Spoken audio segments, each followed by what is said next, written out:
Welcome to the College Checklist Podcast with March Consulting and Higher Scores Test Prep. We are here to make the college admissions chaos a little less terrifying and make a little more sense. So, as we are dealing with this kind of new system of admissions and test prep, we are bringing you a very up-to-date guide on making informed college decisions. So, in particular, today, if you are yourself or helping a student choose a major for their application, or if you're wondering why you need one on your application in the first place, that is what we're talking about today. We are here to help. I am Julia. I'm the test prep expert from Higher Scores Test Prep, but I am primarily going to be deferring here to our admissions expert, Christina. If you want to introduce yourself. That's me, guys. I'm Christina. That's I you. am the admissions expert on the team here because I am what they call an IEC in our industry, an independent educational consultant. And I work with March Consulting to help my clients find the best fit programs, the best fit colleges that really fit their strengths and goals. So I'm here to help that conversation about what should my major be? Does it matter? And let's start talking about why it matters. Obviously, when it comes to majors, there's some correlation to the careers that a student is considering. Yes, you want to pick majors that are designed to help prepare you with both the education and the experiences that are relevant to the fields, the careers that you're interested in. But of course, as all things college admissions, it's not quite that simple. For starters, when it comes to the major that prepares you for a job, well, there's a range of majors that can all prepare a student for the same single job. And majors are a lot more flexible than students tend to think. I know that I work with a lot of pre-med students who assume they have to major in biology since they're pre-med. And they're surprised to hear that there is no law out there that says, as a med school applicant, you must have been a biology major. So their options are open, more so than they think. So, besides finding the majors that support your goals and your interests, what are some of those other factors on the admissions level we need to be aware of when picking a major? And it's good to know that different schools have different policies for their admissions. Sometimes you'll hear about a program being described as direct admit, or you'll hear institutions say that they do or do not admit by major. And that's because sometimes certain programs, certain major choices are exceedingly popular to the extent that they're impacted, to the extent that a school may take that particular major and cap the number of applicants that they take. Other schools say they don't do this, but it's good to know that different majors might have varying admission rates within a department, within a school.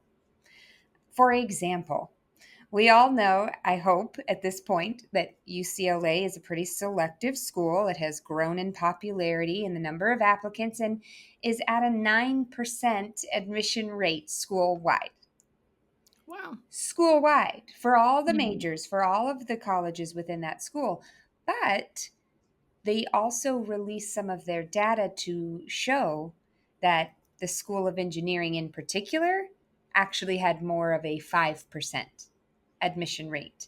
And the School of Nursing in particular had a 1% admission rate. So, yes, Wow. the major that you're choosing, the department that houses that major, that school or college, as they sometimes call it, that can affect admission rates. So it might be in your best interest to stay away from certain programs, or when schools give you the opportunity to pick more than one major. Maybe we're looking for multiple departments to be applying to in that instance. Additionally, besides particular majors to particular schools, sometimes there are special programs offered at these institutions that will have their own extremely selective admission rate. For example, Baylor University in Texas has a 51% admission rate for the whole school, but they are a school that I will often present to my pre med inclined students because of a very particular opportunity that they offer. It's called the Baylor to Baylor Medical Program. And for students that are selected to participate in this program, they're basically guaranteed a spot in Baylor's medical school upon completion of their bachelor's degree. As accepted as a freshman, they know they've got that spot waiting for them as long as they do all the things they're supposed to, required by that program along the way, which is awesome news for many students because the competitiveness of med school can be very daunting. So knowing that they don't have to worry about that, and some of these kinds of programs will make it so that a student doesn't even have to take the MCAT. Knowing that they've already got a spot reserved in medical school can be very reassuring. Only thing is, Baylor will tell you on their website that they're only going to select 6 students for this program. Oh, wow. So that makes it much more selective than the school in general, than the school's admission rate. Um, or maybe we're looking at a very STEM heavy school. They're known for their STEMness. They're known for their programs in the science, technology, engineering, math realms being really strong. That might be a good opportunity for humanity minded students. I will throw my dad under the bus and mention that he is a Cal Poly San Luis Obispo graduate, especially in this day and age. That's the most selective state school in the system, especially for engineering and technical minded students. Now, my dad was a journalism major, which may explain why he was able to get in, although, again, it's become more selective since then. Mhm. But yeah, if this can be a great opportunity. Georgia Tech was talking about all of the opportunities they have for students that aren't necessarily in those STEM categories, but might be technology adjacent. So that's another way that you can kind of use those statistics to your advantage sometimes, depending on what the school specializes in. Mhm. It's also important to note that the freshman year courses you choose can have a big impact on whether or not you're going to finish in time, whether you're going to get that degree in 4 years as expected. You want to be taking the right classes from the very beginning.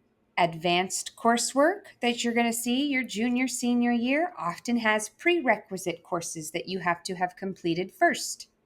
And sometimes even those prereq courses can have a certain amount of requirements that you have to fulfill first.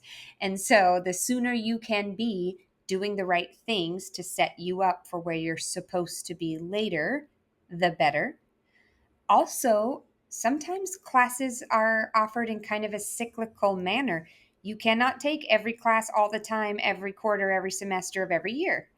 Summer school sessions are limited in the classes that they're going to be offering. It might be that that second semester is your only opportunity to take a class that's required for your graduation, which means if you miss it, now you're going to have to wait another year until it's offered again, only in that second semester. In truth, colleges are now reporting both their 4 year and 6 year graduation rates because it is so common for it to take longer.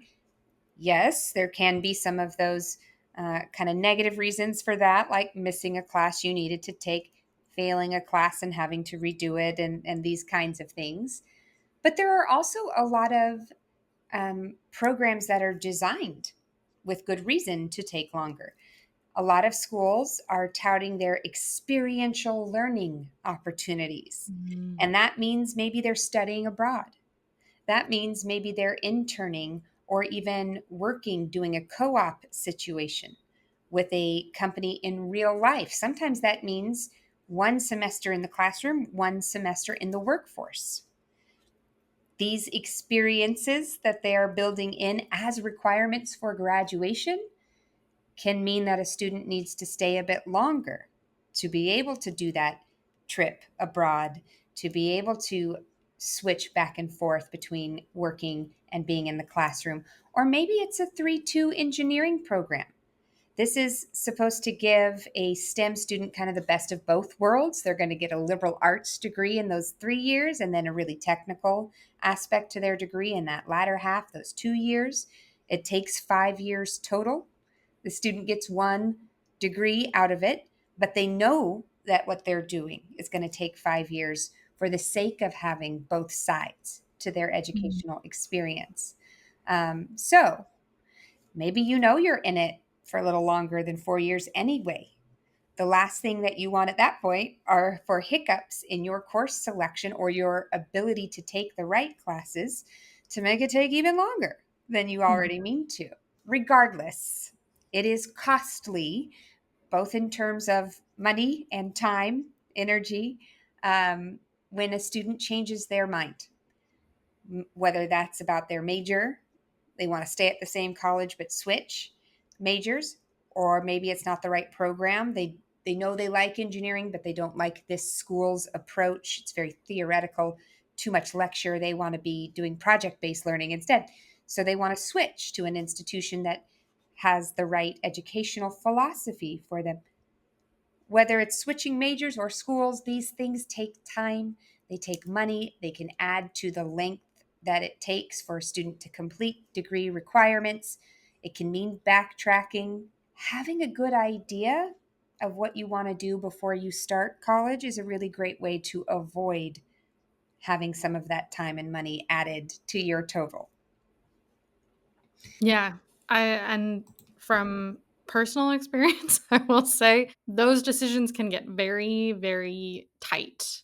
I know for me, my number one priority going in was I wanted to do an entire year abroad, which meant being limited of like when certain course requirements were offered and having to scrunch a bunch of them from junior year into sophomore year, which meant doing a lot of Tetris, and then trying to figure out the exact right program with study abroad and thinking way in advance of like what courses can I take there so I have to take all the other ones here and various things. Like it gets really complicated really fast. Knowing what you want to do when you apply, when you get there is pretty crucial for making sure you're getting the most for your money and your time and everything. So, when you are making a choice like this, there are some things to consider besides just what are you good at. Obviously, there is like what are your strengths and weaknesses in school. Are you good at writing? You know, that's included in pretty much all humanities and social science majors, but is also needed for several other programs. There might be a particular type of STEM program that you're looking into that does involve more like science communication, for instance. Are you good at memorizing things?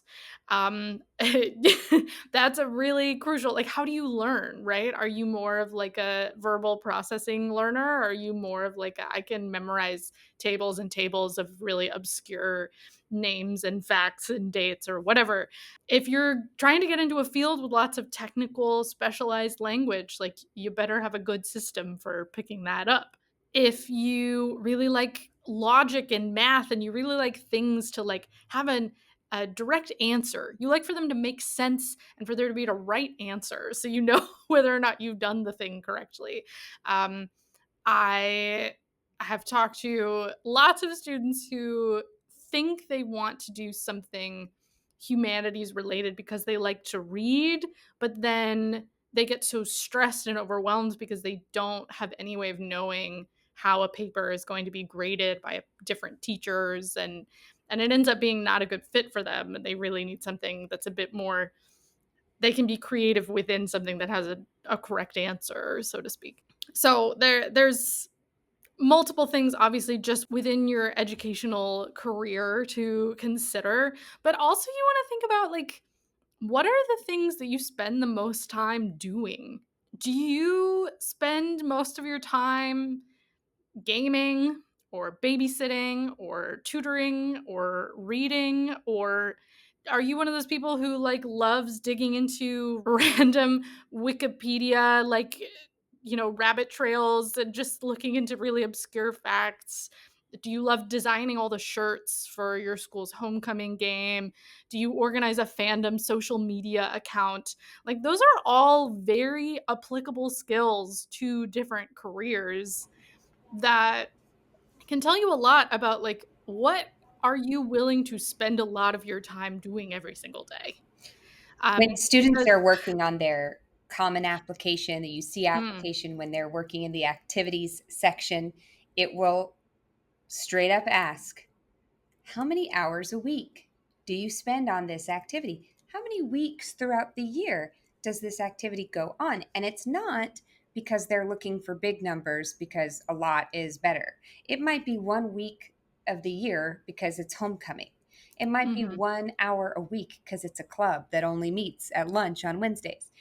They're asking because the amount of time that we devote to things often correlates with the things that matter to us, the mhm, things that we're passionate about, that we're curious and interested in. So, the same philosophy here. If you're spending time doing it, something about it is meaningful for you. yeah. Even if that's taking care of your family, it's not that you love helping your siblings with their homework, but you do value your family and giving to them as much as they have given to you. So, yeah, what do you spend your time on? Mhm. Because if you think about it, a lot of students like the idea of a certain career or a certain major in theory. And then when they get into the day to day of what they're actually doing all the time, it looks quite different. It's not nearly as glamorous. And so, do you find a lot of joy in like putting on a podcast and doing a bunch of very tedious tasks, right? Just pipetting the same thing into a little test tube for like 12 hours. Like maybe you would find so much joy from that, or maybe that would make you want to cry. So like there's a lot more to it than just like, do you think it's interesting? Would you want to study it, right? And in that same vein, you want to think about what does this major or career actually entail? You might really think you want to be a doctor because you want to help people, right? But you're terrified of chemistry and you hate memorizing long words. I hate to break it to you, but your freshman and sophomore year, that's pretty basically all you do. I went to a very biochem heavy school. It was a lot of pre-med students. And I was a little English major, and so many of them spent their entire sophomore year just like dying because they were having to memorize it, these really complicated things, and they were like, I just wanted to be something else. I didn't realize this is what my day to day would be like for 2 years, um, which is, I think, a precursor also to what the first bit of med school looks like as well. There are other ways to help people, right? You could go into public health, you could be pre-law, there's so many other ways to help people. You could go into some kind of engineering and like build the technology that they use for surgeries that like help save people's lives. Like there's so many other ways that you can get into a particular goal of yours or a particular value. And so think about like why you actually like the thing or why it's actually appealing to you, and then think about what the day to day might actually be like and see if you can talk to someone who's actually done it, to get a sense of what you'd be getting yourself into. for instance, for an English major, right? Can you read a book every week? Potentially multiple books every week. If not, I've got some news for you. Like, that's the majority of what you're going to be spending your time doing. Just because the ideas are interesting, like maybe you'd be better suited for some kind of social science where you get to talk about the ideas without having to do that much reading every week. So there's a lot to consider on like a practical level as well. Um, but you, uh, obviously, I do work with students, but you are the one who's sitting down with them and helping them put together applications and choose majors. So, what are some of the things that your students have found the most helpful? Like, what would you say are some of your key recommendations for our listeners? Yes. Some of our most helpful guidance is to get any and all experience that you can in any and all careers related to what you're interested in. Any experience that you can speak to. Job shadowing, interning, volunteering, ways that you can put yourself in proximity to these positions.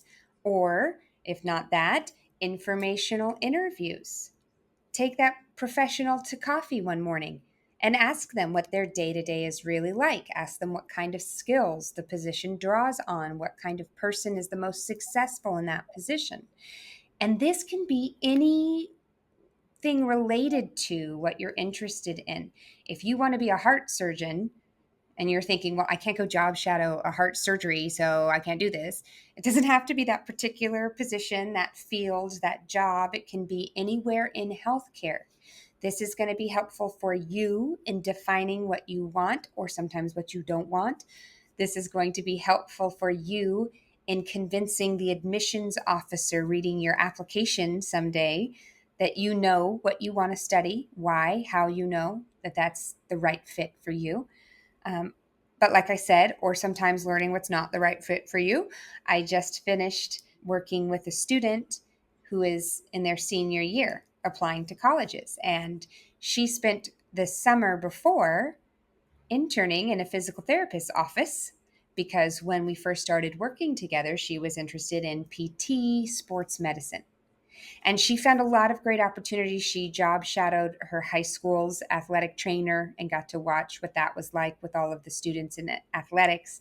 And like I said, she interned in this physical therapy office for 3 months over the summer. And that's how she knew she did not want to apply as a physical therapy sports medicine major. And her applications now say nursing or other healthcare related majors, because that is equally valuable, being able to define what you do or do not want.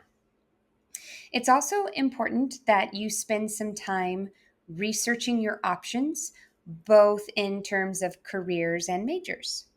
So, for one student, she is a writer that I'm working with. She has done lots of things in her free time, gone to summer camps for creative writing. So, she has demonstrated this interest and involvement. And as she's researching her major choices at some of the schools that I have recommended, she is finding that in some cases she is switching because after investigating what courses are involved in the creative writing major, she found that many of those courses revolved around reading somebody else's creative writing and not doing the writing herself. And so now she's more aware of the idea of being a TV and film script writing major as opposed to creative writing. But creative writing at one school will look very different in the next. So you want to see what majors exist, what classes are required for those majors. Do they actually sound interesting to you? You want to know what jobs exist and what majors support that position. Because as I've mentioned before, there are a range of majors that can set a student up to be successful, all for the same one job that they're aiming for. The UCs are starting to be very forthright about their most popular majors. Here are the top applied to majors as a cue for students to maybe consider alternatives. It doesn't have to be biology, it can be psychology, it can be public health. I was in a workshop with current medical students, and I was able to ask, knowing what you know now about med school, if you had it to do over again, would you pick the same major for your bachelor's degree? And one of them said, no, if I had it to do over again, I would have been a business major because I'm planning on opening my own practice. And so a lot Mm. of that knowledge is going to be really relevant at that point. And know that majors are much more flexible than they seem. People end up in positions that you would not naturally assume are related to their original major all the time. People evolve, find related paths that draw on the same skills that that major provided them, but aren't that actual job that they initially thought they wanted. A person can prepare in a lot of different ways. I had a student I was working with who was interested in PR, public relations, and she was interested in the UC system in particular. But not all of the UCs offer public relations as a major. So we had to investigate other alternatives that would still allow her the education and the experiences that she needed to be successful in that industry. And by the time we were done, we knew that she could also be looking at a communications major. She could also be looking at a journalism major. She could also be looking at a fundraising major. She could also be looking at an English major, depending on the institution and what that degree program entails. So keep an open mind.